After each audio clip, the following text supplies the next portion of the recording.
So, what I'm going to do today is I'm going to be reading from Into the Light, the collaboration that Chris Kennedy and I have done, as the sequel to Out of the Dark.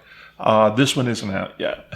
And if we do more of these in the future, assuming there's anybody out there who wants to see them, we may do from stuff that hasn't come out yet, when I have stuff that hasn't come out yet.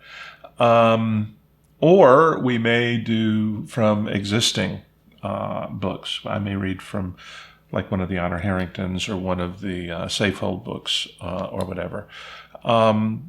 Just for people who want to get a feel for how I see the scenes playing out. Because I think you can tell more from someone's reading than you can perhaps just from the printed word, how they visualize the scene. The first time that I read this chapter, I had an awful hard time getting through it.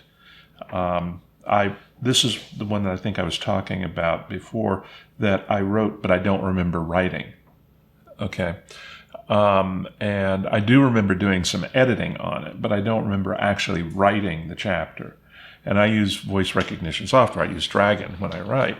So normally, by the time I get ready to read from a manuscript, I've been through it at least 2 or 3 times talking to the computer. Okay? Hadn't done that with this one because I edit with the keyboard, not Dragon usually. And I did have trouble getting through it. And I'm thinking to myself, well, this obviously worked. I mean, you're having trouble getting through it. But hopefully, as I say, this will be, for those who want a preview of the book and who weren't at a con where I happen to be reading it or something, this will do a little bit of that. But also, hopefully, like I say, it will give sort of an audio clue to how I see the emphasis in the scenes when I write them.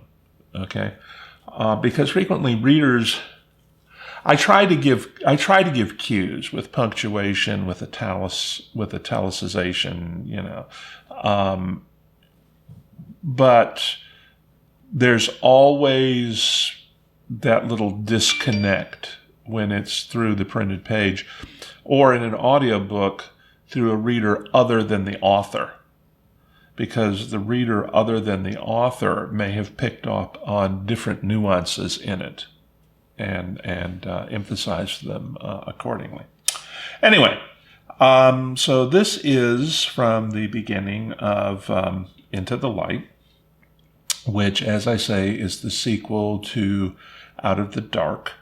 You notice the catchy little, for those who have not read Out of the Dark, there were people who were mildly irritated with me when they found out that what was going to defeat the alien invasion in the end was Vlad Tepes and a bunch of vampires. Those who say, I can't believe he did that, may need to go back and rethink Path of the Fury, because I used a Greek fury in it, kind of thing. But the other little aspect is that pretty much as I wanted them to, they leapt to certain conclusions about Vlad Tepes and how he is what he is and does what he does. And if the sequel had followed quickly after that, they might have been a teeny bit less upset with me. But I did give them clues all the way through that book. From the moment Vlad turns up, I mean, here we have a combat veteran Marine sergeant who's been in the Corps for 15 years, who has fought his way through Afghanistan and who has already been skirmishing with the aliens for like weeks, and he's in full ambush mode. He's getting ready to signal the attack, and this guy just suddenly materializes out of the night. The first thing he knows is a voice that says in his ear, "You might want to rethink this." And it's like, who did they think snuck up on him without him noticing anything? And the fact that the character is using the name of Vlad Tepes's brother throughout, okay?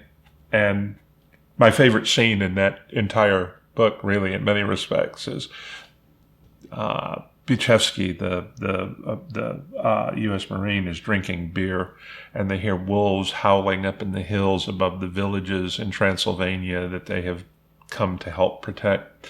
And Vlad looks up and he goes, "Ah, the children of the night, hear how they sing." And so, Buchevsky sprays beer everywhere, And Vlad says, "I saw that once at a movie festival in your country." Okay. Anyway, so this is the sequel to that. And at the end of Out of the Dark, the alien invasion fleet has been decimated. The capital ships, the super dreadnoughts, have been taken over by Vlad and his vampires. They have neural educators, which allow them to learn how to operate the systems. And they have gone to send a message to the folks who invaded and killed somewhere between 2/3 and 3/4 of the human race while they were here. But they also captured and left behind two automated self-replicating industrial platforms, which are eventually going to allow the human race to rebuild and give it all the technology of the galactic hegemony the invaders came from as their starting point for what will happen next. Now, of course, it's one planet with most of its people dead, okay, up against this entire galactic hegemony that's been around for 150,000 years. So the odds are still, maybe, but anyway, so that's where we are at this point, okay? All right. So Into the Light, the first section is Dark Ages, Year 1 of the Terran Empire. Chapter 1, Aurora, Minnesota, United States. The wet, soft sound of an ending world burned in Louis Freymark's ears as he crouched to drop more wood into the fire. Spits of sleet hissed as they filtered into the flames, and the tarp he'd rigged to break the worst of the wind flapped in the drenched, blowing darkness. It was almost enough, to drown out the sound of his daughter's cough. He hunched his shoulders, bending over, using the end of a limb to rearrange the burning branches. They didn't really need it, but it gave him a few more minutes before he had to look up, face Janice and the kids again, and he couldn't do that, not yet. His heart cried out to take them all in his arms, shelter them against the cold, promise them that he was there, and that somehow they'd get through this as they'd gotten through everything else. But he couldn't do that either. He couldn't because this time he couldn't be their strength. Because this time his own despair would only have broken whatever scraps of hope might still sustain them. There'd been no weather reports in months, not since the Shungari had brought nightmare and destruction to Earth, but there was snow somewhere beyond the sleet. Freymark could smell it. He could feel it in the icy little teeth biting into the back of his neck as he crouched, using his body to give Janice and Stevie and Francesca and Jackie, oh, especially Jackie, any extra fragment of windbreak he could. And in his heart, he knew it didn't matter. He'd grown up in Duluth, 50-odd miles from this unquiet, hopeless refugee camp. He knew northern winters. He knew how cruel they could be, even without murderous aliens from beyond the stars. And because he did, he knew exactly what would happen. For a while, he thought they'd make it. The farmhouse outside the town of Babbitt had belonged to his cousin, but Jake and Suzanne had been in St. Paul when the initial Shangir kinetic strike turned the entire Minneapolis-St. Paul metropolitan area into fire, ash, smoke, and death. Freymark and Janice had been supposed to join them for the river cruise, until Francesca's impacted wisdom teeth required immediate surgery instead. They'd just gotten home from the oral surgeons when the initial strikes went in.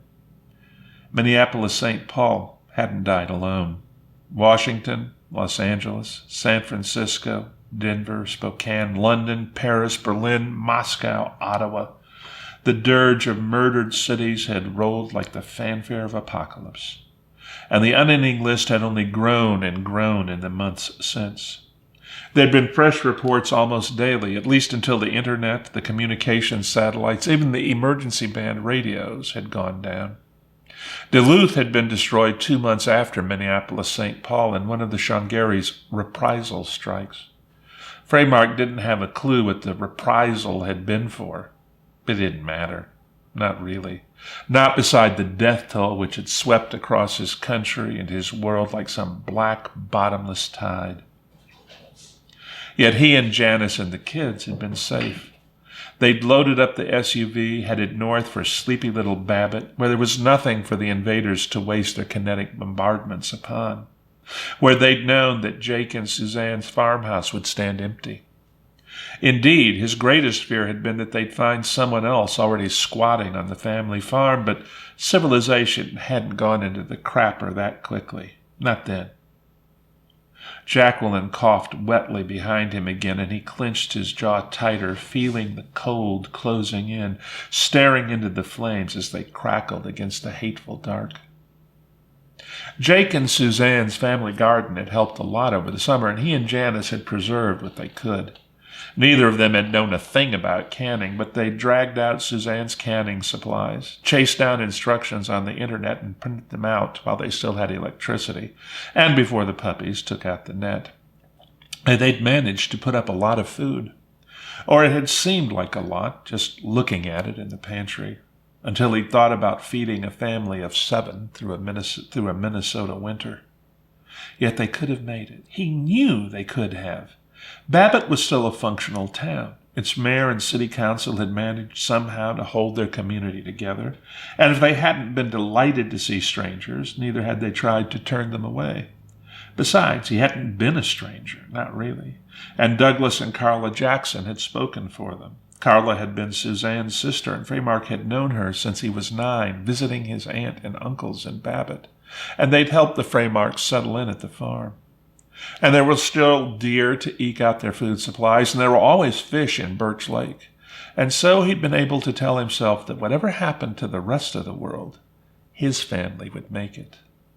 Until 3 weeks ago, anyway. There were a lot of things Louis Freymark would never know, and one of them was why the puppies had decided to strike Babbitt. The town had never had more than 1,400 or 1,500 citizens, although it had probably crept higher than that over the summer and early autumn as other refugees filtered in.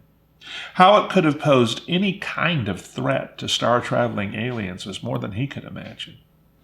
Maybe it had been a reprisal for something someone had done, or maybe it had been no more than pure viciousness on the Shangharis' part. He didn't know, and it didn't matter anyway. What did matter was that Babbitt had disappeared into the same horrific fireball which had claimed a 17-year-old boy. A boy turning into a man any parent could have been proud of, named Dennis Freymark. Dennis had taken the SUV to town to trade some of their precious canned food for medicine. The Babbitt Medical Center had continued to serve the town and its froth of refugees, but Mayor Oswald and the city council had collected the stock of Babbitt's half-dozen pharmacies under lock and key and armed guard. They probably would have let Dennis have at least some of what he needed anyway, but it never hurt to contribute a little something to the town's food stocks in exchange. Only there'd never been an exchange, and the blast front and fire had swept outward from the devastated town, burning through the tender dry leaves of autumn with no one left to fight it. He'd had just enough warning to get Janice and the kids, grab Jake's sporterized Lee Enfield deer rifle, a couple of boxes of ammunition, and all the food they could carry, and get as far as the lake before the flames swept through, devouring everything in their path. He'd sheltered in the lake water, icy cold, even at the height of summer, far less in fall, neck deep, holding Jacqueline in his arms and feeling her shiver as the fire roared and bellowed around them. And when the flames were done, the farm was gone.